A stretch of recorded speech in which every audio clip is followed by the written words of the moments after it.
afternoon, everyone, and welcome to our second College Knowledge session with Lab Wednesday. My name is Ms. Tucker, and I work with our district in Dunbar High School as our Educational Associate of College and Career Readiness, and my partner is... Hey everybody, Tracy Kittle. I am the Post-Secondary Advising Specialist at North Avenue as well in the Office of College and Career Readiness. Thanks for being here. Definitely. We have some really great information and content planned for you as we think about what majors are and how they kind of fit into the grand scheme of our college and career journey. So here's just a brief scope of our agenda for today. We started with an introduction, and these are some of the pieces that we're going to move in today's webinar, which include our major options. So we're going to learn more about what college majors really are, what undecided majors are, and what it could even mean to be a double major. Secondly, we're going to move into the majors start getting ready and determining what major is best for you, where your interests lie. And then we're going to round it out with something really exciting, a major chat with a live panel. We have a couple of very special guests who volunteered their time to come and speak with us about their personal experiences around selecting a major in college. So I'm really excited about all that we have planned for you guys. And then of course we have time built out for questions, but like Ms. Jackson shared, if you can please use that Q&A box at the bottom, it should be next to manage participants, and add your questions in there and we will get right back to you. And then we're going to close out with that exit survey that we mentioned a little bit earlier. Let's get started. So we're going to begin with a check-in, our major poll. If you can visit menti.com and enter this code that appears on the screen, or if you want to do it the quicker way, take out your cell phone, go to your camera, and then all you have to do is scan the code and it'll take you to our poll. We're polling the majors that you're considering. So if you go to that screen, thanks, Tracy. It has 4 options. So we have STEM majors. STEM includes science, technology, engineering, and math. Then we have liberal arts majors. So your liberal arts majors could be English or humanities or psychology, anything within that liberal arts background. And we have a couple of other sections which are just as valuable, undecided. Undecided means you're not quite sure what you want to study in college. You might have a couple of things that you are considering, but you haven't made a firm decision yet. And then lastly, if you're like a lot of us were going into college, I have no idea. I don't know what I want to do, but I'm here so I can get some really great information. Please go ahead and put your votes in at this time. And it's okay if you don't know, that's why we're here. I had absolutely no idea. Don't be shy. Most of us thought we might have had an idea, and then we changed our minds, which is what we're going to talk about. Keep going. We know there's more of you guys here. Yes. Family. We got pretty equal. Okay, so we got some STEM. We got a little bit of everything. Liberal arts, undecided, and a few I have absolutely no idea, which is okay. I only see a third of you in here. Come on. Yeah. Here they go. Here they go, Tracy. Go work. Okay. I want to see a few more. About 10 more seconds. Go ahead and get your votes in. See quite a few STEM. That's awesome. STEM and liberal arts. Okay. All right. So keep those things in mind as we discuss different parts of this presentation today. And we hope that it really connects with where you are in your college going journey and electing a major. So I want to start out with some facts and figures. Did you know that 3.9 million students graduated with a college degree in the United States last year? Now, I don't just throw that number out for no reason. That means that's 3.9 million students who are just like you going into their college and not knowing what or possibly not knowing what they wanted to major in. These are 3.9 million students who had to elect a major, 3.9 million students who had to apply for a college, and 3.9 million students are on the same pathway as you are currently on. So we throw that number out there so that you know that you're not alone in this process. You have plenty of people in your circle within Baltimore City Public Schools, and I'm sure in your personal lives who are supporting your college going journey. So that's what we're here for. Like I said before, if you have any questions, please feel free to throw them in the chat as we proceed in the presentation. So we're going to get started with major options, learning about college majors, minors, and undecided. So to get started, what is a major? We probably hear this word thrown around all the time when we talk about college, and we might have some idea, but we're going to put a definition to it. So a major is a specialized area of study that prepares you for a specific career field. And your major is going to outline a list of classes and course experiences that you must take in order to graduate with your college degree. So for instance, if you are, like I was in school, communication major, you might have to take classes like strategic communication, interpersonal communication. You might have to take, of course, your general education requirements, your math and science, just like you have in high school. But on top of that, once you get into your junior and senior year, you might have to take some internships so that you can build some broad experience that connects to your field, or maybe a capstone class where you have to do research that connects to your overarching major. So your major is a list of classes and experiences that you need to take in order to earn your college degree. And majors can emphasize any of the following things, such as a subject. You can major in English if you want to maybe go into education as an English teacher, or maybe even a professor. You can also major in like a theme. So for instance, I have a friend who's actually a women studies major, so she majored in, and that's so she can go into a field helping women and children in her current profession. And she does a lot of studying like theory and things like that. And then lastly, a professional field. So you hear about professions like doctors and nurses and lawyers. Their major connects to the career path that they eventually want to go down the long run. So that, we can discuss what is a minor. I'll pass it over to Tracy. Thank you. Thank you. So yes, so the goal of college is not just to get you guys a good job and get that degree. It's also about teaching you how to think critically. And so you're going to have your major, which is sort of your main academic area of study that you're going to become an expert in. And then sometimes, but not always, you guys are going to hear someone say, like, I majored in this and I minored in this. So for example, for myself, I majored in sociology and I minored in psychology. And so sociology was my main academic area of focus, but psychology was like my side hustle, right? And that's really what a minor is. A minor is going to be your side hustle. And so in order to graduate from college, you guys have to earn credits, a certain number of credits, just like you do in high school. And so right now for high school, you guys get like 1 credit or a half a credit per class. In college, you'll usually earn like 3 credits a class or 4 credits if it's a lab. But at the end of the day, most colleges focus on asking students to complete 120 credits in order to get their degree. And so if you break that down, we're going to do a little bit of math, and I'm going to show you an example. You usually take about 45 credits or so, which are general education classes, and then you're going to take 60 credits towards your major. So that means that a half of my undergraduate degree was specifically me taking sociology classes, and then another 15 credits or so can be elective classes or become your minor. To be honest, most students do not go into college knowing or choosing to pick a minor. Most students just sort of happen to fall into it because they've changed their major so many times. So on average, students will change their major 3 times. And so I started college as a psychology major, realized I didn't want to do it, but I was already 3 semesters into taking psych classes. And so when I switched to sociology, my academic advisor was like, well, you only have 2 classes left in psychology to make it a minor. Is this something that you want to officiate? And so I said yes, because the extra line on your resume shows potential employers a few things. It is going to, if it's a minor that's specifically in your field, it can show potential employers that you have a depth of knowledge that sets you apart from other recent graduates in your industry. And if it's unrelated to your field, it might show employers that you are curious or you're multifaceted. For example, if you are a nursing major, but you learned how to code, that's a specific skill that you developed because, data science or whatever was your minor. And so one of the things you want to ask yourself is exactly why you might want a minor. Is this a subject that you love? Is this a subject that you couldn't pursue as a major for whatever reason, and so you took it as a minor? One of our guests today got a full ride to Goucher College. She wanted to study public health, but they didn't offer public health as a major, and so she decided to minor in it because getting that full ride to school was the priority. And so you also want to think, will this minor make me become more competitive in my field?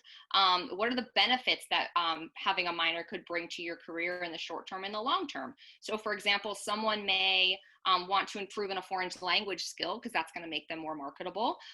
You, again, might want to learn how to code. You might want to know how to run a small business. You might want to know how to obtain another skill set that you can't actually learn from your major.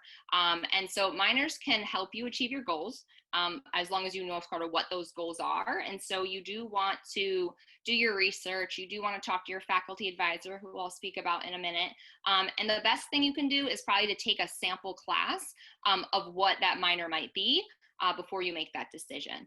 You also want to ask yourself if a minor is feasible. So if you have interest or if you have the time and energy to do it, you don't want to keep yourself, I would recommend, at a university longer than you have to, paying more money just to finish a major, or a minor, sorry. For a major, you do want to stay at the university until you finish it, but you never want to like add on a minor and then be like, oh, I have to stay another year and a half. That's usually not a best practice. You really just want something that's going to fit into your schedule and that's really going to enhance your skills and make it stronger. And lastly, I wanted to touch on this idea of pre-med or pre-law, because there is a misconception that you have to study biology to do pre-med. And pre-med and pre-law, I just want to be very clear, are not majors. What pre-med means is that you take a set of prerequisite classes that you need in order to get into med school.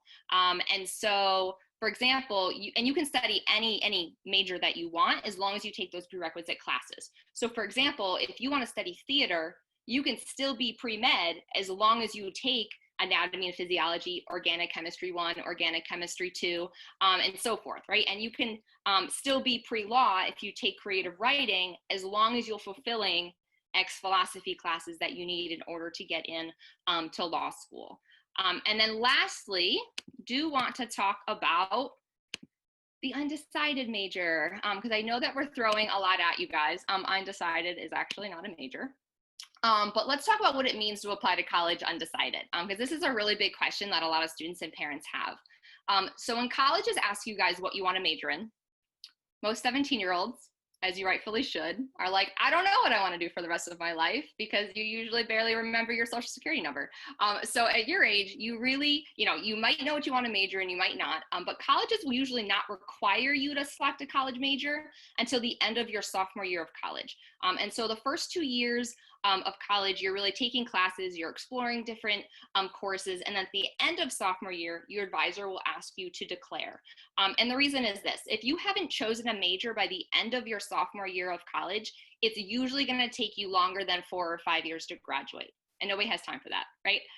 And so all the work that your high school is doing right now, all the work your counselors are doing around your student plans, around career exploration, a lot of the work that's in Naviance, is to help you guys explore pathways so that you're informed going into college what industry you want, or when you leave and you choose a post-secondary pathway, what industry you want, so that when you get there, you aren't actually wasting your time and wasting your money narrowing down your list.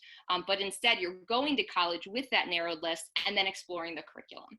Let me tell you this: most fields are not what you think that they are. So if you think you want to study engineering, I highly, highly advise you look at the engineering course planner, which I'm about to show you guys in a minute. It's a very, very technical work. It's not just about, I like using my hands, so I want to be an engineer. Same thing, right? If you want to be a nurse, do you love biology at the cellular level? Are you obsessed with chemistry, or do you just like helping people? And so sort of the last piece about applying undecided, some colleges, emphasizing some colleges, can only accept a certain number of students per major. And so colleges have to balance their classes, right? Like Morgan cannot accept 4,000 biology students in 1 year, right? They have philosophy professors, they have English professors, they need to make sure that those professors have students. And so like Bucknell University up in Pennsylvania, for example, they have 150 engineering students that they can take for each freshman class. George Washington University in DC, they only accept 100 biology majors every year. And so sometimes it is more advantageous to actually apply undecided because it can increase your likelihood of getting in, right? And so when you put down a major of interest, A lot of colleges will also, if you say like, I want to apply biology, a college is then going to look at your resume and look at your transcript and say, this student wants to major in nursing, and then sees, did the student pass chemistry? Did the student pass biology in high school? Because if the student did not pass those prerequisite classes that would estimate that a student would be successful in that nursing program, your transcript is sending messages to the college. And so if you truly are not sure about what you want to do, or maybe you have an idea of what you want to do, what we would recommend is for you to like put down undecided, but then on the Common App, you're going to be able to put down under academic area of interest, you can put down nursing or environmental science or whatever have it be, because then you're sort of sharing with them that you have an academic interest, but you're not necessarily committing. And so just don't feel pressured about having to make a decision if you are not ready. So this is going to be an example of, or at least a visual for all of our visual learners, about what I'm talking about with a course planner and with these 120 credits and like what an actual major means. So the way that college works, is, as we talked about during our last workshop, is a little different than high school. So in high school, you guys like pick classes and then you submit them to your school counselor, and then you just like show up the next year and you have a schedule and you like have classes to go to. And so in college, you actually meet with an academic advisor every semester and you get a course registration code. And that makes sure when you meet with your academic advisor, it makes sure that you're meeting the requirements in order to graduate on time. And it's also important for you guys to make sure that you are holding your advisors accountable as well, right? Because advisors can mess up and you are in charge of your education now. And so those advising meetings are really important for you and your advisor to look at your pathway of study and make sure that you're hitting the right requirements in order to graduate on time. And so every single college is going to list on their website the different requirements that are required per major. And so I want to open up UMD here because I think they do a really good job of having an example. So if you want to study computer engineering at College Park, you can go onto the website at UMD and you can look up for any major, they have this. Your general education requirements. Remember I had mentioned you usually are going to take about 45 of these. Even if you are a computer engineer, you still need to know how to write. You still need to know how to communicate. You still need to have the basics of histories and humanities. This is you have to take a diversity course. You have to be culturally competent no matter where you are working. And so these are general education courses. These are going to be your major requirements. So that means that every single student who majors in computer science at UMD, they say in order to be a qualified engineer and graduate from UMD, we want these classes. Bucknell might turn around and be like, well, to be a qualified graduate of our school, you have to take these classes. And so don't assume that every class is going to be the same. But you can see here, Calculus 1, Calculus 2, differential equations. These are some very technical, challenging courses. And there are going to be prerequisites. So in order to get over here, over to this right side, you have to pass the 100, 200 level classes. 100 level means you take them your freshman year. 200 level means you take them sophomore year. 300 level means junior year. Fourth year is going to be 400. And you can see that down here. So this is what you're going to be doing with your academic advisor. And so remember when I was saying, if you think you want to major in nursing, go to the actual courses and make sure that those courses sound interesting to you, because they're going to get more technical the higher that you go along in the degree. I'm going to use an example from my undergraduate institution. So in order to get an international studies degree, a Bachelor of Arts in International Studies, this is telling me that every student has to take this class. We have to get 6 credits from this. They have to take a research methods class. They have to take at least 3 credits of these. They have to do a senior capstone. And then they'll take 21 credits in a geographic region. So if they want to focus on Africa, they're going to take one of these historical classes or government classes. East Asia, Europe, every school has one. Another helpful resource for you guys is, again, to make sure you're looking at your classes at the institutions that you are looking to apply. But what you can also do to explore majors is you can attend, and this is free to the public, Bowie is having an event where you can explore majors at their school. You can sign up and you can go to it. I think that's an awesome opportunity for you guys to explore further. Goucher College is also going to have some workshop series where you guys can explore different majors and minors as well. And so that's something that you guys can look into if you need some additional support investigating what you might be interested in. Alexis, back to you. Tracy, that was really valuable information about our college majors. And I really want to reiterate Tracy's point about when you get to college, you have to make sure that you are in charge of your learning, that you have a thorough understanding of what is expected of you and what it is that you are going, what your outputs are going to be. It's very different from high school where you have your school counselor, and like she said, they give you the paper and they actually don't give you paper. They give you the classes that you have to take, and that's that. But once you get to college, there's a entirely different level of independence that you'll be stepping into, which, can you go back one, Tracy? Because I actually had a thought when you were talking about the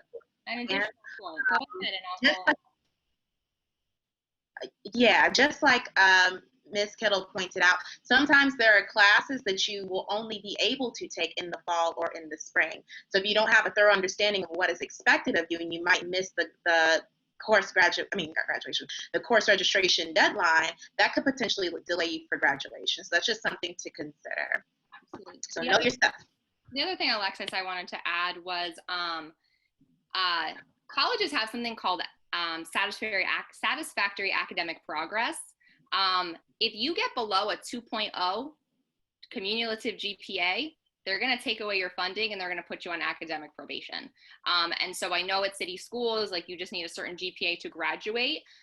In major classes, if you get below a C, I don't care if you get a D. If you get below a C in any of your major classes, you're going to have to retake it. The reason is the same example that we used last week was if you have a surgeon who graduated from med school and can only understand 65% of what he's doing, you probably don't want him operating on you, right? And so it's the same thing as colleges will say your cumulative GPA has to be a 2.0 in order to graduate, but your major GPA has to at least be a 2.5. And so just keep that in mind.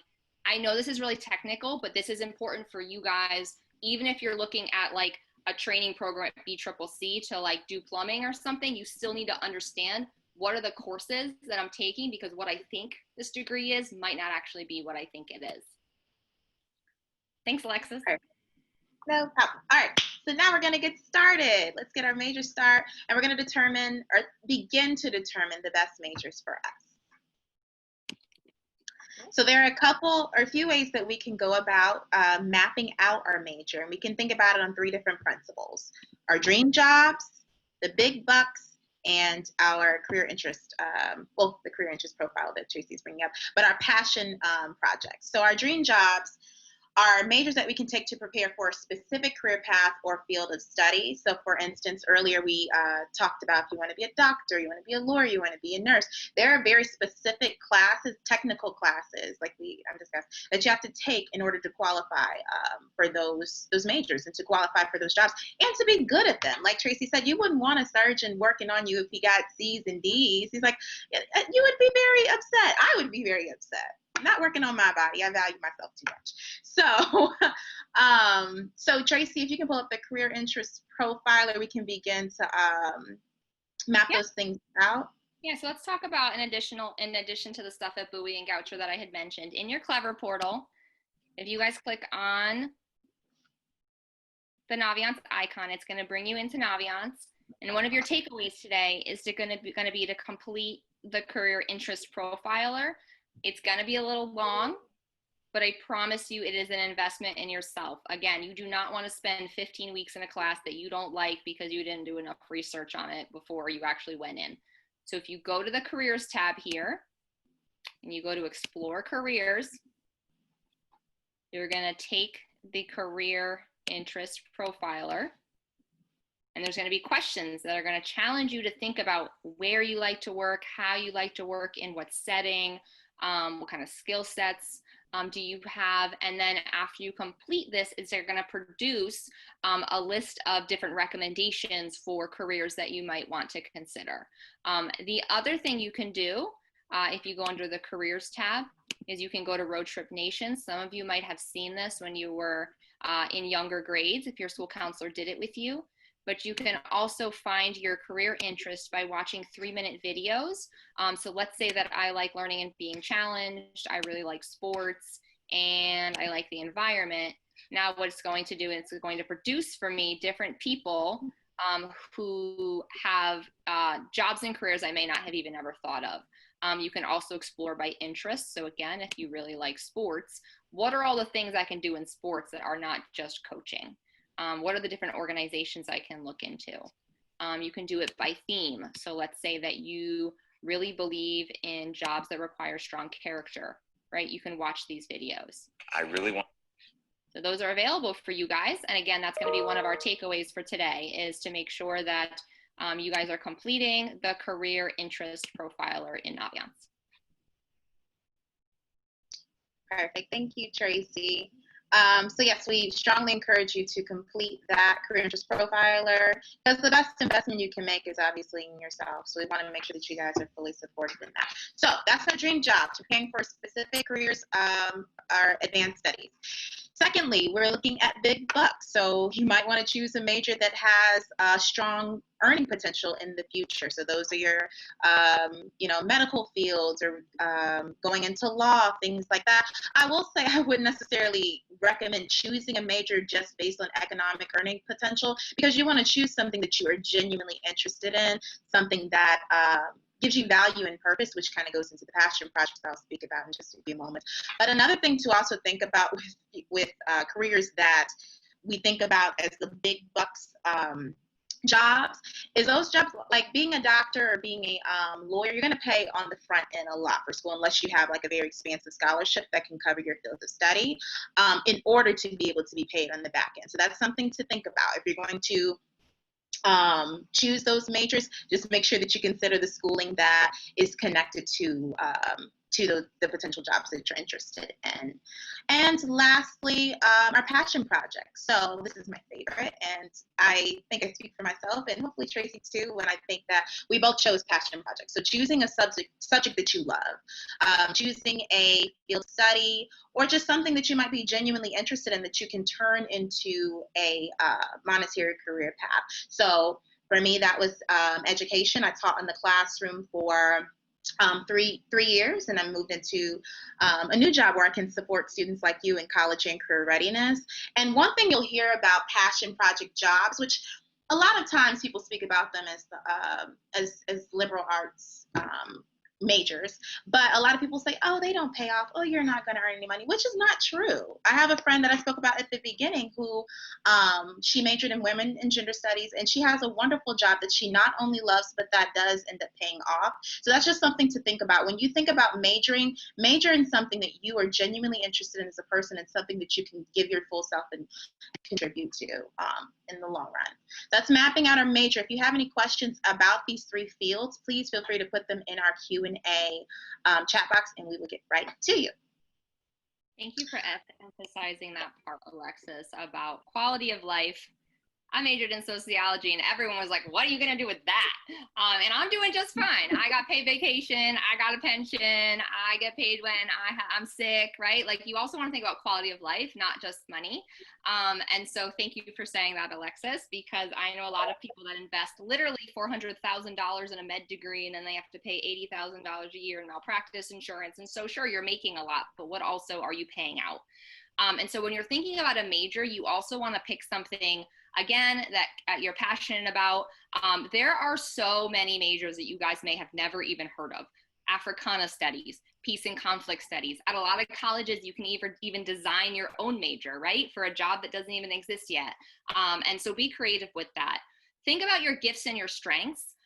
So I used to think that leadership meant like being SGA president or being the captain of the football team.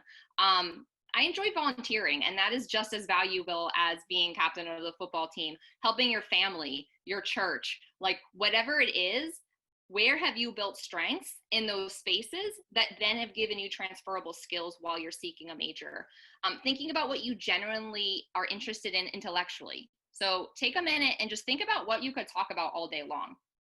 Is it people? Is it humanities focused? Is it something techie?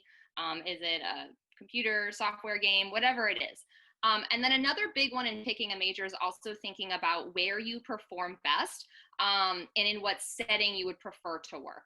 And I say that because we've mentioned before that there are a lot of different pathways to the same destination. And so you might like working with children, for example, but what age do you prefer? Do you want to be in a preschool all day? Do you like mentoring middle schoolers, and why? Do you want to be a teacher who has to stand in a classroom all day, or do you want to work sitting in a chair? Do you want to be a social worker working with social emotional challenges and working in the community? And let's say you do want to do social work. Do you want to do it in a nursing home with older folks? Do you want to do it in a school? Do you want to do it for the State Department? And then also thinking about your dream job. And again, why that's your dream job. What are the elements that are contributing to that? And those videos in Road Trip Nation are really going to be helpful with you guys determining that. So speaking of these questions, I'm super excited, Alexis, for this next part. Yes, I am unbelievably excited. So we have a special panel that we have planned for you all. We have two special guests that are here with us. We have Najat Ibrahim of Baltimore City Department of Public Health, and she majored in anthropology and sociology, and then she also minored in public health at Goucher College. And then we also have Albert Phillips, who works with the district as our work-based learning specialist. He's a Morgan State University alum and also a Baltimore City Denver High School alum as well. So we're so happy to have them here. We have a couple of questions for them, and then we'll open it up for questions at the end. So welcome. So we're going to get started. Welcome, Najat and Albert. The first question we want to go over with students is, how did you choose your major? What was your process in electing a major that fit for you? If you could share your story behind how you picked your major and why. Najat, would you like to start?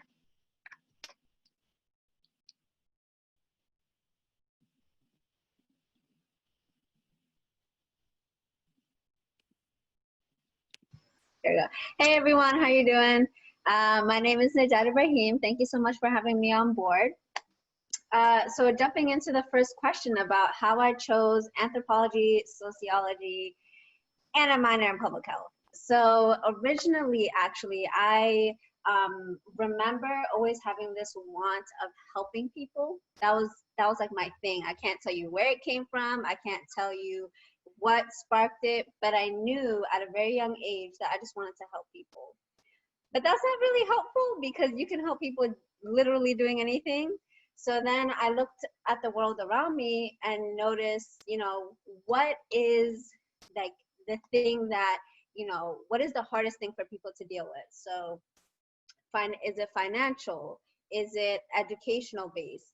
And in looking at all of these things, I noticed that when people are hurt, when they are physically unable to pull themselves out of the challenges that they're in, that is the place where outside help, and that's the place where I felt like I can be of service to people. So I was like, bet I'm gonna be a doctor. So as a young kid, that was kind of all I really knew about the medical world. So from the age of like from 6th grade till freshman year of college, I thought I was going to become a doctor. And no time in that place did I figure out what kind of doctor I wanted to be. I went through a phase of wanting to become a cardiologist, a surgeon. I watched TV shows. I was all about it, but couldn't figure it out. So let's put a pin in that. My mom and some of the folks in my family had some, mental behavioral challenges growing up. And one of the things one of my roles was to become a translator at doctor's offices, which as a child is very challenging to be put in a position where you have to ask your parents what hurts or, you know, what are you feeling? And for that parent to be in a place where they either have to be really vulnerable with their child or lie. And so being in those situations made me realize that I never wanted to put one of my patients in that situation. And so I knew that I wanted to really invest in cultural competency for myself. So even though I didn't know what kind of doctor I wanted to be, I knew that I wanted to study anthropology, which is the study of multiple of various cultures and societies, and figuring out how they came to believe and live in the way that they do and things like that, and just nurturing curiosity about other people that don't look like you or believe what you believe and things like that. So my freshman year, as Kiddo mentioned, there's no such thing as a pre-med major, which I did not know. So I had all these plans that I was going to major in pre-med and minor in anthropology. And I go into my, you know, advising meeting for the first time and find out that there's no major in pre-med. So I kind of had to readjust, and I was taking the classes that I needed to take to go on the path to medicine.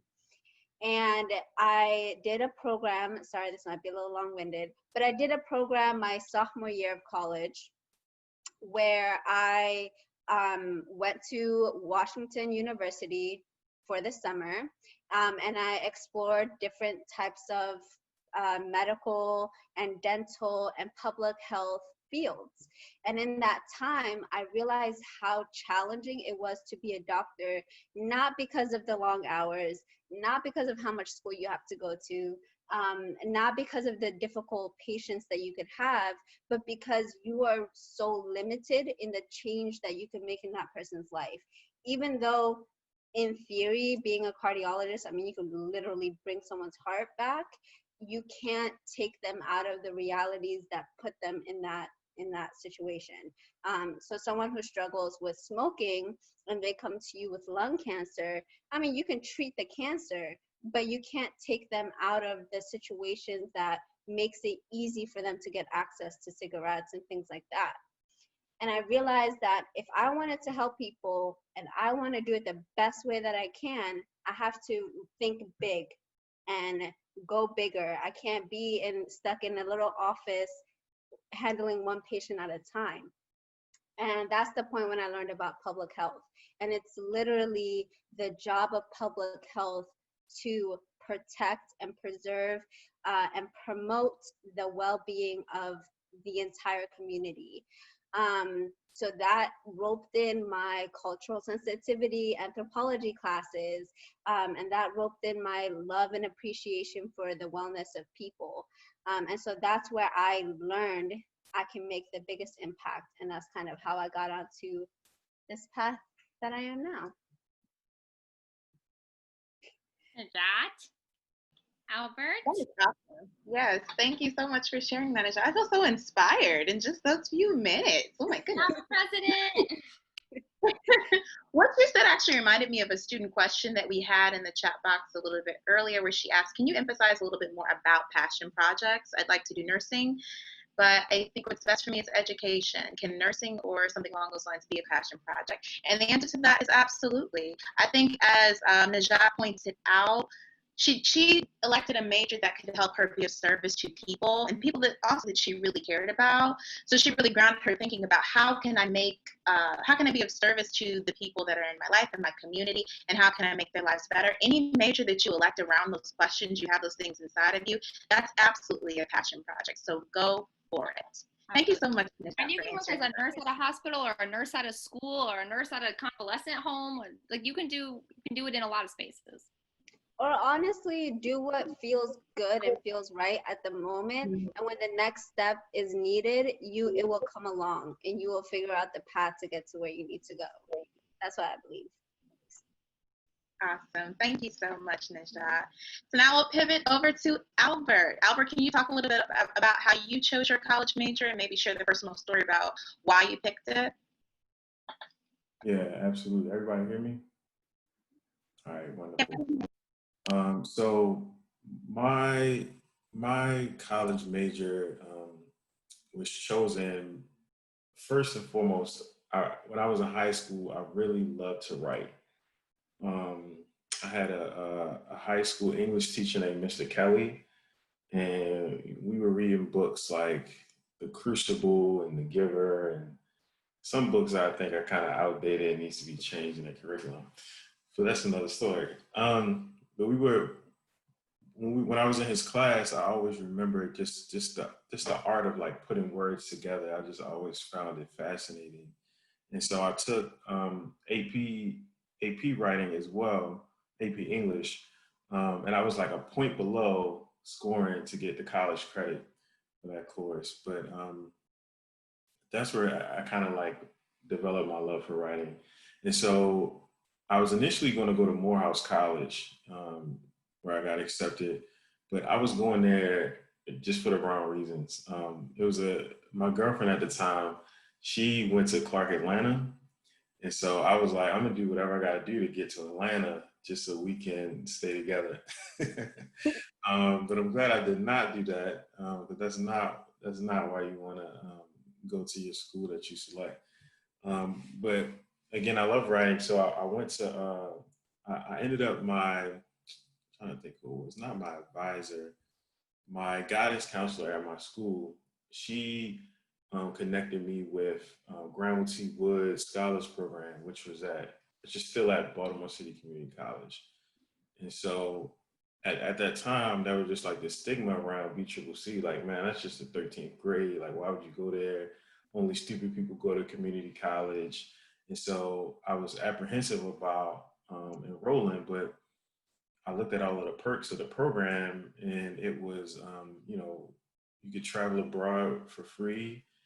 So I went to Italy for 3 weeks for free. They give you a laptop, they pay for your tuition. This is before the Mayor Scholars Program even existed. So this is way before that. So it just was a great opportunity. So as far as my major though, I was going to major in professional writing at BCCC, but it's like Spanish scared me because when I was in high school, I struggled with French. So I was like, I'm not taking any other foreign languages. And I wish, in looking back, they always say hindsight is 2020. I wish I would have just taken that Spanish course and gotten the major that I wanted, because instead of doing professional writing at BCCC, I ended up majoring in general studies, which is fine, right? You get your prerequisites knocked out. Those classes that you're gonna have to take no matter what school you go to, either way. So I went and I finished at BCCC with a Associates of Arts in General Studies, and then I transferred to Morgan State University, where I decided to study journalism. I started learning more about like historic Black newspapers and different types of journalism and how people use their words to shape society. I mean, if we think about our newspapers, what we listen to on the radio, right? Like all of these things have very serious implications on what we learn and what we internalize as far as information. And so I just thought it was dope because I can still write, and it was pretty powerful because of the impact of the career field. So I studied journalism, and like I said, there are different kinds. I decided to do print because I mainly wanted to write. But you can also do broadcast, you can create documentaries. There are many different avenues that you can go into as far as a journalism major. So I focused on print. I wrote for my school newspaper. I wrote for various other publications. I got internships, and even out of college, I was offered a full-time job at the Afro-American newspaper here in Baltimore, which is a Black newspaper. So that's kind of like my path towards getting to my major. And he forgot to mention his first book is about to be released. Thank you, Mr. Albert. You gotta plug yourself. If not this platform, then where? Yeah, so I do have my first book on the way. Y'all hiring, the Black Teens Guide to Navigating Employment. This is a proof copy there's a really, really small thing that I want to change about it that you couldn't even see, but it's glaring to me. But this is coming out soon, and I'm looking forward to sharing that with you all, and to hopefully help improve your journey as far as job navigation. Perfect. Thank you for sharing that, Albert. And our second question, we're running a little bit long time, so if we can make this question maybe like a short mantra, maybe like a few words. If you could give yourself advice, if you give your 17-year-old self advice, what advice would you give her on choosing a major?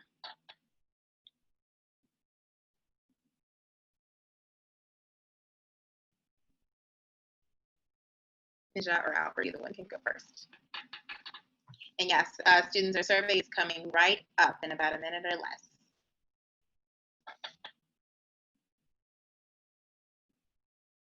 Albert, do you want to share? Yeah, I think we're both muted, so I'll just jump in real quick while Albert gets it. But I would say sometimes adults are right, and one of the places that they were right in my life was that your career path is rarely going to be linear.